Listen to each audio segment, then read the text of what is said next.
নমস্কাৰ মই গীতাঞ্জলি শৰ্মা পুনৰ এটা ইনফৰমেটিভ ভিডিঅ'লৈ আপোনালোকৰ মাজলৈ আহিছো আপোনালোকৰ বহুতে ইতিমধ্যে ইন্টাৰমিটেন্ট ফাস্টিং কি হয় তাৰ বিষয়ে নিশ্চয় জানে আপোনালোকে আৰু এই বিষয়ে মই এটা ভিডিঅ' মোৰ চেনেলত আপলোড কৰিছিলো ইন্টাৰমিটেন্ট ফাস্টিং বহুতেই বেছি বেনিফিচিয়েল ইয়াৰ উপকাৰিতা ইয়াৰ লাভালাভ মই নিজেই পাইছো একচুয়ালি কি হৈছিল যোৱা বছৰ মোৰ বাও আঠুটোত ইনজুৰি হৈছিল ঠিক আছে মানে আঠুৰ মাজত এই যেনেকে ইয়াৰ মাজত মেনিস্কাস থাকে তাত টিয়াৰ হৈছিল মানে তাত ফাট মেলিছিল ইনজুৰিটোৰ কাৰণে আৰু এমআৰআই কৰাই গম পালো যে গ্ৰেড 3 টিয়াৰ মানে বহুত বেছি ডাঙৰ কে ফাট মেলিছিল মানে সো ডক্টৰে ক'লে যে জিম যাব নোৱাৰা যোগা কৰিব নোৱাৰা ফিজিক্যাল এক্টিভিটি সব বন্ধ কৰিব লাগিব এই গুটেই বছৰ প্ৰায় এবছৰ হ'ল তাতকে বেছিয়ে হ'ল মই জিম যোৱা নাই যোগা কৰা নাই মোৰ মানে ডেইলি ৰুটিনত ওয়াৰ্কআউট জিৰো মানে কোনো ব্যায়াম নাই কোনো শাৰীৰিক পৰিশ্ৰম নাই খুজ কাৰো মই কিন্তু তথাপিও মানে কেনেকুৱা জিমত যায় যিমান বেছি ইন্টেন্স ওয়াৰ্কআউট কৰা যায় খুজ কাঢ়িলে হিমান নহয় আৰু মোক কৈছিলে যে বহুত বেছি খুজ কাঢ়িব নোৱাৰা আসলতে ডক্টৰে মোক যেনেকে থাকিব দিছিলে মই তেনেকে থাকা নাই ডক্টৰে মোক কৈছিলে যে খুজ কাঢ়িব নালাগে দেন চিৰি বগাব নালাগে ডান্স নকৰিব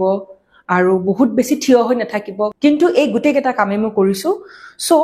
পেইন বহুত বাঢ়ি গৈ আছিল ডক্টৰে কি ক'লে কি কোৱা নাই হেবোৰ আমি পিছত কথা পাতিম হেতু এটা বেলেগ ভিডিঅ'ত মই জনাম আপোনালোকক আজি কথা পাতিম যে মই কেনেকে ব্যায়াম নকৰাকে 8 কেজি ওজন কমালো যেতিয়া মই জিম যোৱা একদম বাদ দিলো যোগা কৰা বাদ দিলো আৰু যেটো ডায়েট মোৰ সেই ডায়েটটো অকমান মানে যেটো খাব নালাগে খাব নলগিয়া বস্তুটো খাইছো লাগাতকে বেছিকে খাইছো ঘৰত বহি আছো খাব মন যায় জিটি বস্তু খাইছো ইমান বেছি weight gain হ'ল মোৰ এনেকুৱা লাগিলে এনেকে নচলিব মই ইন্টাৰমিটেন্ট ফাস্টিং কৰিবই লাগিব এনেই মোৰ ডায়েট বহুতেই ভাল কিন্তু যেতিয়া ওয়াৰ্কআউট নকৰে ঘৰত বহি আছে মন যায় খাবলে ক্ৰেভিং হয় জিটি বস্তু খাই তেতিয়া নিশ্চয় আপোনালোকৰ ওজন বাঢ়িব মানে এনেকুৱা নহয় যে মই জিম যোৱা নাই কাৰণে ওজন বাঢ়িছে একচুয়ালি মই বহুত বেয়া বস্তু খাইছিলো আনহেলদি ফুড খাইছিলো সেই কাৰণে মোৰ ওজন বাঢ়িছিল কিন্তু যেতিয়া মই দেখিলো যে ওজন কমাব লাগিব এতিয়া তেতিয়া মই স্টাৰ্ট কৰিলো ইন্টাৰমিটেন্ট ফাস্টিং আৰু এই ফাস্টিংত মই প্ৰায় 2 মাহো লাগা নাই 2 মাহ বুলি ধৰিলো 2 মাহত মই 8 কেজি ওজন কমাইছো ইন্টাৰমিটেন্ট ফাস্টিং কি বঢ়িয়া বস্তু হয় মই নিজৰ এক্সপেৰিয়েন্সৰ পৰা কৈ আছো আপোনালোকক 16:8 মানে 16 ঘণ্টা আৰু 8 ঘণ্টাৰ যেটো উইন্ডো মানে 16 ঘণ্টা একো খাব নালাগে 8 ঘণ্টা আপোনালোকে খাব আৰু সেই যে খাব 8 ঘণ্টা হে আনহেলদি ফুড নহয় হা এনেকুৱা নহয় যে মই 16 ঘণ্টা পুৰা মানে ফাস্টিংত আছো এই 8 ঘণ্টা জিহকে পাও তাকেই খাও pizza burger sandwich then fried food junk food বাহিৰৰ প্যাকেট ফুড এই গুটেই বস্তু আপোনালোকে একদমই বৰ্জন কৰিব লাগিব কেতিয়াবা খাবলৈ মন যায় ক্ৰেভিং হয় তেতিয়ালে আপোনালোকে খাব পাৰে সানডে খাব পাৰে কিন্তু ইয়েস ইন্টাৰমিটেন্ট ফাস্টিং মানে এটা জাদু এতিয়া কথা পাতিম ইন্টাৰমিটেন্ট ফাস্টিংৰ সময়ত মই কি খাইছিলো আৰু কেনেকে মই মেইনটেইন কৰিছিলো সময়খিনি মোৰ টাইম স্লটটো কেনেকুৱা আছিল হেয়া আছিল দিনৰ 2টা বজাৰ পৰা ৰাতি 10টা বজাৰ ভিতৰত সেই 8 ঘণ্টাৰ সময়খিনিত মই খাম দেন ৰাতি 10টা বজাৰ পৰা নেক্সট দিনাখন দিনৰ 2টা বজালৈকে মই একোৱে নাখাও মানে গোটা বস্তু মই একোৱে নাখাও অনলি পানী খাও 3 পৰা 4 লিটাৰ পানী খাও মই আৰু এয়া ইমান এটা ধুনিয়া অভ্যাসত পৰিণত হৈছে খাবলৈ মনে নাযায় ভুকে নালাগে কেলে জানে সব বস্তু ডিপেন্ড কৰে ইয়াৰ ওপৰত আপোনাৰ মগজুৰ ওপৰত কেনেকে আপুনি কন্ট্ৰোল কৰিব আৰু লাহে লাহে যেতিয়া আপুনি প্ৰ্যাকটিস কৰি থাকিব হেয়া আপোনাৰ ডেইলি হেবিটত পৰিণত হ'ব এতিয়া মোৰ এনেকুৱা হয় 16 ঘণ্টা নহয় মই 20 ঘণ্টাও ফাস্টিং কৰিব পাৰিম মানে 20:4 20 ঘণ্টা একো নাখাও কেৱল 4 ঘণ্টাহে খাম তেনেকুৱাকৈ থাকিব পাৰো মই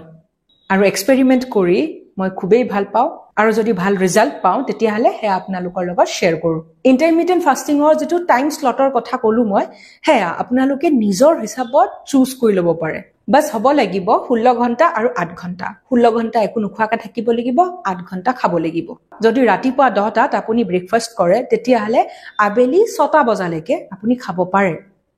6টা বজাত আপুনি খোৱা খতম কৰিব লাগিব দেন এগেইন আবেলি 6টা বজাৰ পৰা নেক্সট দিনাখন ৰাতিপুৱা 10টা বজালৈকে আপুনি একো নোখোৱাকৈ থাকিব লাগিব বাস আপুনি খাব পাৰে পানী যদি বহুত বেছি মন যায় তেতিয়া হলে আপুনি গ্ৰীণ টি একাপ খাব পাৰে চেনি নিদিয়াকে কিন্তু সেই 16 ঘণ্টাত গ্ৰীণ টি কফি নোখোৱাই ভাল এতিয়া কথা পাতিম এই 8 ঘণ্টাত আপুনি কি খোৱা উচিত চাওক আমাৰ মেইন এইম কি খিনাই থকা মানে যাতে এক্সট্ৰা ফেট আমাৰ বডিত ডিপজিট নহয় মানে আমি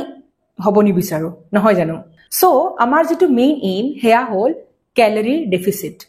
মানে শৰীৰক যিমানখিনি ক্যালোৰি লাগে তাতকে কমকে খাব লাগিব আৰু 8 ঘণ্টাত ভাল খাদ্যও খাব লাগিব স্বাস্থ্যকৰ খাদ্য খাব লাগিব যাতে শৰীৰৰ যিখিনি লাগতিয়াল বস্তু হিখিনি আমি পাওঁ গম পালে এতিয়া এনেকুৱা নহয় যে 8 ঘণ্টাত আপুনি একদম টাইম পাস খানা খাইছে দেন আপুনি এক্সপেক্ট কৰিছে কি ওজন কমিছে বাট লাহে লাহে আপুনি একদম উইক হৈ পৰিছে যিমানখিনি বস্তু দেহত লাগে হেয়া আপুনি পোৱা নাই হেতু ভুল হ'ব আসলতে ধ্যান দিব লাগিব যাতে আপুনি পুষ্টিকৰ সুষম আহাৰ খায় দিনৰ যেটো প্ৰথম হাজ তাত আপোনালোকে ভৰপুৰ মাত্ৰাত প্ৰটিন দেন ভেজিটেবলছ হেউজিয়া শাকপাচলি ফলমূল খাব পাৰে আৰু লগতে কাৰ্বোহাইড্ৰেটছ হেয়া কম ৰাখিব মানে ভাত আৰু ৰুটিৰ পৰিমাণ হ'ব লাগিব বহুত কম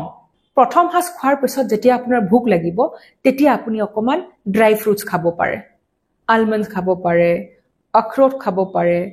কেটামান পিনাটছ খাব পাৰে বাদাম যেহেতু আমি 8 ঘণ্টা পাওঁ কেৱল খাবলে সেই কাৰণে আপোনালোকৰ অটোমেটিক্যালি খাদ্যৰ পৰিমাণ কমি যাব ইয়াৰ পিছত আবেলি মন যায় তেতিয়া হলে একাপ চাহ খাব পাৰে কফি খাব পাৰে তাৰ লগত দুখন বিস্কিট খালে ইয়াৰ পিছত যদি আপোনাৰ মাজতে ভোক লাগে কেতিয়াবা মই জাস্ট এটা ৰাফলি আইডিয়া দিছো আপোনালোকে নিজৰ হিচাপত টাইমটো মিলাই ল'ব আপোনালোকে স্প্ৰাউটছ খাব পাৰে গজালি ওলোৱা বুট মুগ তাৰ লগত আপোনালোকে তিয়হ দেন পিয়াজ গাজৰ দেন বিলাহী ধুনিয়া এটা সালাড টাইপ প্ৰিপেয়াৰ কৰি ল'ব পাৰে ফ্লেভাৰ চেঞ্জ কৰাৰ কাৰণে সেই সালাডৰ ওপৰত আপোনালোকে অকমান নিমখ দেন জালুকৰ গুৰি দেন নেমু টেঙাৰ ৰস হেয়া মিহলাই ল'ব পাৰে এতিয়া আহিল একদম লাষ্টৰ হাজৰ কথা মানে সেই 8 ঘণ্টাৰ যেটো লাষ্টত একদম খাম আমি হেয়া হ'ব লাগে প্ৰটিন আৰু ফাইবাৰেৰে ভৰপুৰ তাত কাৰ্বোহাইড্ৰেটছ বেছি নাথাকিলেও কথা নাই ভাত ৰুটি নাথাকিলেও কথা নাই কিন্তু ফলমূল সালাড আৰু প্ৰটিন থাকিব লাগে প্ৰটিনত কণীৰ বগা অংশ বইল চিকেন গজালি ওলোৱা বুট মুগ সয়াবিন আমাৰ শৰীৰটো এতিয়া 16 ঘণ্টা ফাস্টিংত থাকিব সেই কাৰণে যেটো লাষ্টৰ মিল সেই মিলটোত আপোনালোকে প্ৰটিন আৰু ফাইবাৰযুক্ত খাদ্য খাব